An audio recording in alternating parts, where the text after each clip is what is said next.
അപ്പോൾ അസ്സലാമലൈക്കും, പുതിയൊരു വീഡിയോയിലേക്ക് എല്ലാവർക്കും സ്വാഗതം. അപ്പോൾ 2 ദിവസമായിട്ട് എടുത്ത വീഡിയോ ആണിത്. പിന്നെ ഇന്നലെയും ഇന്നും കൂടിയായിട്ട് എടുത്ത വീഡിയോ ആണ്. അപ്പോൾ എല്ലാവരും വീഡിയോ ഒന്ന് ഫുള്ളായിട്ട് കാണാം. രാവിലത്തെ വീഡിയോസൊന്നും ഞാൻ എടുത്തിട്ടില്ല. ഒരു 10 മണിക്ക് വെറുതെ ഞാൻ വിചാരിച്ച് വീഡിയോ എടുക്കാമെന്ന് അങ്ങനെ എടുത്തതാണ്. ഞാൻ ഇത് കഴിക്കുന്നത് എന്താണെന്ന് വെച്ചാൽ മുതിര വറുത്ത് പൊടിച്ചതാണ്, ഉപ്പ പൊടിച്ച് തന്നതാണ്. എല്ലിനൊക്കെ നല്ല ബലം കിട്ടുമെന്ന് പറഞ്ഞിട്ട് ഡെയിലി തിന്നണം, ഈ 2 സ്പൂൺ കഴിക്കണം എന്ന് പറഞ്ഞിട്ട് എനിക്ക് പൊടിച്ച് തന്നതാണ്. അതിൽ ബാക്കി എന്ത് ചേരുവകളൊക്കെ ചേർത്തുന്നൊന്നും എനിക്കറിയില്ല, ഞാൻ കണ്ടിട്ടില്ല. പിന്നെ അതെങ്ങനെ ഞാൻ അവിടെ എന്നിട്ട് ഇങ്ങനെ കഴിച്ചുകൊണ്ടിരുന്നു. എപ്പോഴൊന്നും കഴിക്കൂല, ഓരോരോ പൂതിക്ക് ഇങ്ങനെ എടുത്തിരുന്നിട്ട് 2-3 സ്പൂണ് തിന്നും, അത്ര തന്നെ. പിന്നെ ഇതാ നിങ്ങൾ ഒരുപാട് ആൾക്കാർ എൻ്റെ വീഡിയോ കാണുന്ന ഒട്ടുമുക്ക ആൾക്കാരും കാണാൻ കൊതിച്ച ഒരു വീഡിയോ ആണിത്. കായടക്കില ഓർഡർ ഉണ്ടായിന്, കുറേ നാളായി എന്ന് പറഞ്ഞാൽ കുറേ നാളായി, ഒരു മാസത്തിലധികമായി ഞാൻ ഇങ്ങനത്തെ ഒക്കെ വീഡിയോസ് ഇട്ടിട്ട്. അപ്പോൾ ഞാൻ വിചാരിച്ച് ഇതും കൂടി നിങ്ങൾക്ക് കാട്ടിത്തരാമെന്ന്. അങ്ങനെ പഴം രാവിലെ തന്നെ കിട്ടിയിട്ടുണ്ട്. രാവിലെ എന്ന് പറഞ്ഞാൽ ഒരു 10 മണിയൊക്കെ ആയിട്ടുണ്ട്. സ്കൂളിൽ കുട്ടികളൊക്കെ പോയതിന് ശേഷമാണ് പഴം കിട്ടുക. നമ്മളെ വണ്ടിയില്ലേ, ആ വണ്ടീനെ വിളിച്ചിട്ട് ഇങ്ങോട്ടേക്ക് തന്നെ വന്നിട്ട് കൊണ്ടു തന്നിട്ടുണ്ട്.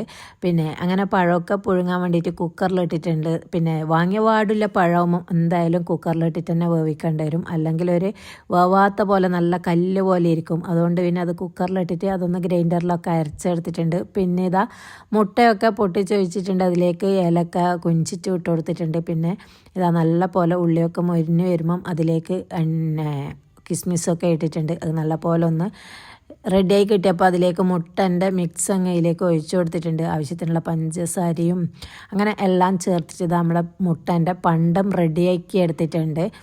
പിന്നെ പഴത്തിൽ നിറക്കാൻ വേണ്ടിയിട്ടുള്ള ഫില്ലിങ്, നമ്മളെ ഇവിടെ ഇതിനൊക്കെ മുട്ടപ്പണ്ടെന്നാന്ന് പറയല്. അങ്ങനെ അതൊക്കെ സെറ്റായി കിട്ടിയിട്ടുണ്ട്. ഇനി നമുക്ക് കായയുടെ ഉണ്ടാക്കാം. ഭയങ്കര എക്സൈറ്റ്മെൻറ്റിലായിരുന്നു ഞാൻ. ഇങ്ങനെ എനിക്ക് ഉണ്ടാക്കാൻ പറ്റുമോ എന്നുള്ള ഒരു ടെസ്റ്റ് ചെയ്യുന്നതല്ലേ ഞാൻ. അപ്പോൾ ഭയങ്കര ഒരു എനിക്കാക്കാൻ പറ്റുമോ, എന്തായിരിക്കും എൻ്റെ അവസ്ഥ എന്നൊക്കെ ചിന്തിച്ചിട്ട് ഞാൻ ഭയങ്കര ഒരു ഇല തന്നെയാണ് ഉണ്ടായത്. പിന്നെ മാഷാല്ലാ അൽഹംദുലില്ലാ എന്നെക്കൊണ്ട് പറ്റിയിട്ടുണ്ട്. എനിക്കിതൊക്കെ ഇങ്ങനെ ചെയ്യുന്ന കാണുമ്പം ചെറിയ കുട്ടികളെ നമ്മൾ നിർബന്ധിച്ചിട്ട് ഇങ്ങനെ പണിയെടുപ്പിക്കാൻ സ്റ്റാർട്ട് ചെയ്യില്ലേ, അതുപോലൊക്കെ ഇങ്ങനെ തോന്നും. പിന്നെ എന്നാലും ഞാൻ എൻ്റെ കഴിവിൻ്റെ പരമാവധി ഞാൻ ചെയ്തെടുത്തിട്ടുണ്ട്. മാഷാ അല്ലാ അൽഹംദുലില്ലാ. ഇതൊക്കെ ഓരോ എൻ്റെ മുന്നോട്ടുള്ള ഒരു ചുവടുവെപ്പ് എന്ന് പറയാം. പിന്നെ അങ്ങനെ കായടൊക്കെ റെഡിയാക്കി എടുത്തിട്ടുണ്ട്. ഒരു 105 കായടക്കുള്ള ഓർഡർ ഉണ്ടായിന്. അപ്പം അത് ഞാനും അനിയത്തിയും കൂടി രണ്ടാളും കൂടിയിട്ട് തന്നെയാണ് കേട്ടോ സെറ്റാക്കി എടുത്തത്. അങ്ങനെ അതൊക്കെ റെഡിയാക്കിയതിന് ശേഷം ഞാൻ അവിടെ ഇരുന്നിട്ടൊക്കെ റെഡിയാക്കി കൊടുത്തതിന് ശേഷം അവളിതാ എല്ലാം പാക്കാക്കി വെക്കുന്നുണ്ട്. പിന്നെ അതൊക്കെ പാക്കാക്കിയിട്ട് ഫ്രീസറിലൊന്ന് വെക്കണം. എല്ലാവരും ചോദിക്കലുണ്ട്, കുറേ ആൾക്കാർ എന്നെ വിളിച്ചിട്ട് തന്നെ ചോദിക്കാറുണ്ട്, നിങ്ങൾ എങ്ങനെയാണ് ഇതിങ്ങനെ ഫ്രോസൺ ചെയ്യുന്നത്, അത് ഫ്രോസൺ ചെയ്തതിന് ശേഷമാണോ പാക്കിംഗ് ആക്കുന്നതൊക്കെ ചോദിക്കാറുണ്ട് ഒരുപാട് ആൾ.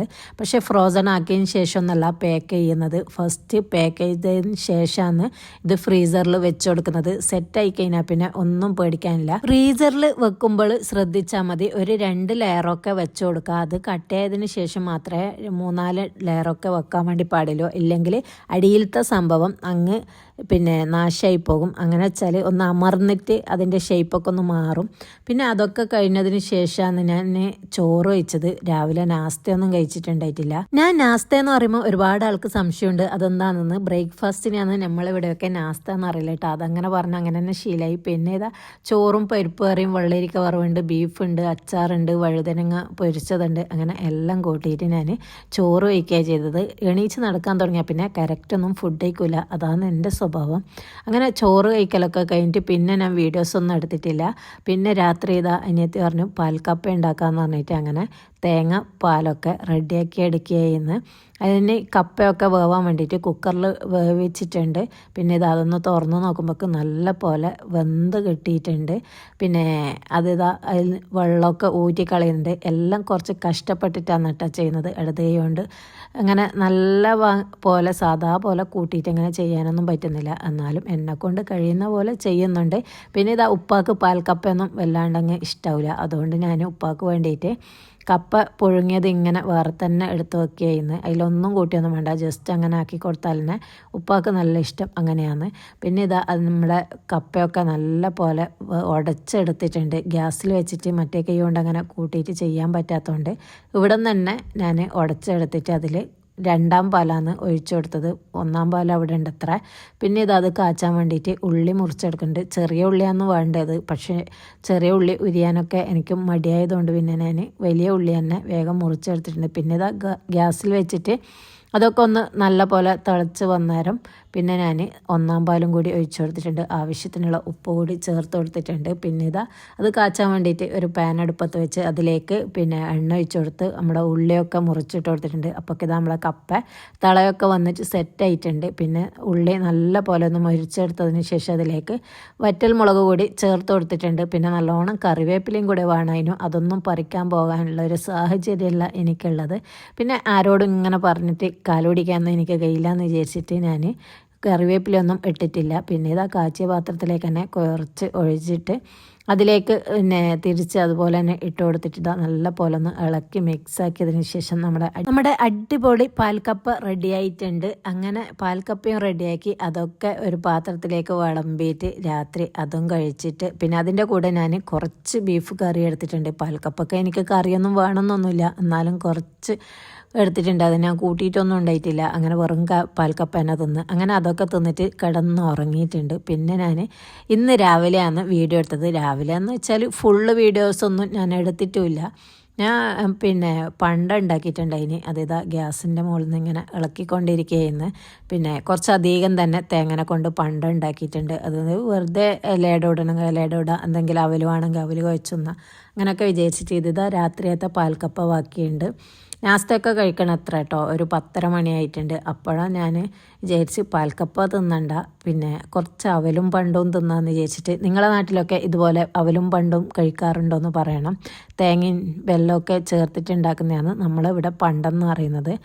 അങ്ങനെ അത് നല്ല പോലെ ഒന്ന് കുഴച്ചെടുത്തിട്ട് രാവിലെ ഒരു 10:30 മണിയാകുമ്പോൾ നാസ്ത കഴിച്ചിട്ടുണ്ട്. അപ്പോൾ എന്നും പറയുന്നത് പോലെ എൻ്റെ വീഡിയോ ആദ്യമായി കാണുന്നവരാണെങ്കിൽ ലൈക്ക് ചെയ്യുക, ഷെയർ ചെയ്യുക, സബ്സ്ക്രൈബ് ചെയ്യുക. പിന്നെ പണിയുണ്ടായത് കർക്കിടക മരുന്ന് ഉണ്ടാക്കാൻ വേണ്ടിയിട്ടാണ്. ഞാൻ അത്രക്കും എന്ന് പറഞ്ഞാൽ അത്രക്കും ആഗ്രഹിച്ചതാണ് ഈ വർഷം ഒന്ന് ഉഷാറായിട്ട് കർക്കിടക മരുന്നൊക്കെ സെയിൽ ചെയ്യണമെന്ന്. പക്ഷേ പടച്ചോൻ്റെ വിധി മറ്റൊന്നായതുകൊണ്ട് തന്നെ ഒരുപാട് ലേറ്റായി. അതായത് കർക്കിടകം ഒരു പകുതിയൊക്കെ ആവാനായില്ലേ.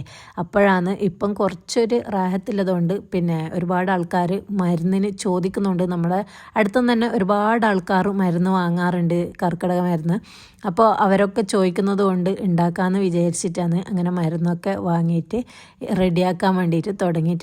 പിന്നെ അതിൻ്റെ പാകമൊക്കെ ഞാൻ ചെയ്ത് കൊടുത്ത് എല്ലാം റെഡിയാക്കിയിട്ട് കുറച്ച് നേരം ഇങ്ങനെ നിന്നിട്ട് ഇളക്കാലോ എന്ന് വിചാരിച്ച് പിന്നെ അതുകൊണ്ട് കുറേച്ചായിട്ട് ഇങ്ങനെ നിന്നിട്ട് ഇളക്കിയിട്ട് എടുത്തിട്ടുണ്ട്. പിന്നെ അനിയത്തിയും കൂടെ കൂടിയിട്ടുണ്ട്. ഒളഞ്ഞാന്ന് 3/4 ഭാഗം ഇളക്കിയത്. ഞാൻ കുറേശ്ശെ ഇങ്ങനെ ഇളക്കി കൊടുത്ത് അതിൻ്റെ കൂടെ എള്ളെണ്ണയും പിന്നെ മിൽമ നെയ്യും ഒക്കെ ചേർക്കുന്നുണ്ട്. പിന്നെ ഫുൾ കൂട്ടൊന്നും ഞാൻ ഇതിൽ ഉൾപ്പെടുത്തിയിട്ടില്ല. നമ്മുടെ ശരീരത്തിനൊക്കെ നല്ല മരുന്നാണ് ഇത്. നടുവേദനക്കും കാര്യങ്ങൾക്കൊക്കെ നല്ല മരുന്നാണ്. ഞങ്ങൾ തന്നെയാണ് ഫസ്റ്റ് ഉണ്ടാക്കി കഴിക്കാറ്, അതിനുശേഷമാണ് സെയിൽ ചെയ്യൽ. പക്ഷേ ഞാൻ ഈ അവസ്ഥയിലായതുകൊണ്ട് ഞങ്ങൾക്ക് വേണ്ടിയിട്ട് ഉണ്ടാക്കിയിട്ടില്ല. ആദ്യത്തെ ഇത് ഞങ്ങൾക്ക് വേണ്ടിയിട്ടാണ് ഉണ്ടാക്കാറ്, അതിനുശേഷം ഞങ്ങൾ സെയിൽ ചെയ്യാറില്ല. പക്ഷേങ്കിൽ ഇപ്പോൾ ഞങ്ങൾക്ക് ഉണ്ടാക്കാൻ വേണ്ടിയിട്ട് പറ്റിയിട്ടില്ല. ഇൻഷാ അല്ലാഹ് ഞങ്ങൾ ഉണ്ടാക്കുന്നതിൽ തന്നെ കഴിക്കാൻ എടുക്കാമെന്ന് വിചാരിച്ചിട്ടാണ് ഞങ്ങൾ നിൽക്കുന്നത്. അപ്പോൾ ധൈര്യത്തിൽ നിങ്ങൾക്ക് എല്ലാവർക്കും കഴിക്കാം. ഞങ്ങളുടെ അടുത്തുനിന്ന് വാങ്ങിയവർ തന്നെയാണ് വീണ്ടും വാങ്ങുന്നത് എന്നുള്ളത് തന്നെയാണ് ഞങ്ങൾ മരുന്നിൻ്റെ ഏറ്റവും വലിയ പ്രത്യേകത എന്ന് വെച്ചാൽ. അപ്പോൾ നിങ്ങൾക്കും ഈ മരുന്ന് വേണമെന്നുണ്ടെങ്കിൽ താഴെ കാണുന്ന നമ്പറിൽ വിളിച്ചിട്ട് ഓർഡർ ചെയ്യേണ്ടതാണ്. ഓർഡർ പ്രകാരം ഞങ്ങൾ ഉണ്ടാക്കൂ, അല്ലാണ്ട് ഉണ്ടാക്കി വെക്കുന്നൊന്നുമില്ല. അപ്പോൾ എല്ലാവരും പെട്ടെന്ന് വിളിച്ച് ഓർഡർ ചെയ്തോളൂ കേട്ടോ. പിന്നെ അതിനൊക്കെ ശേഷം അടയൊക്കെ ഉണ്ടാക്കിയിട്ടുണ്ട്. കായിൻ്റെ ഉള്ളിലും പിന്നെ ചോളത്തിൻ്റെ ഉള്ളിലൊക്കെ നമ്മളെ പണ്ടം വെച്ചിട്ടാണ് അട ഉണ്ടാക്കിയത്. അടിപൊളി ടേസ്റ്റ് ആയിരുന്നു. അപ്പോൾ ഇത്രയൊക്കെ തന്നെയുള്ളൂ ഇന്നത്തെ വിശേഷങ്ങൾ. പുതിയൊരു വിശേഷവുമായി വീണ്ടും വരുന്നത് വരേക്കും ബൈ.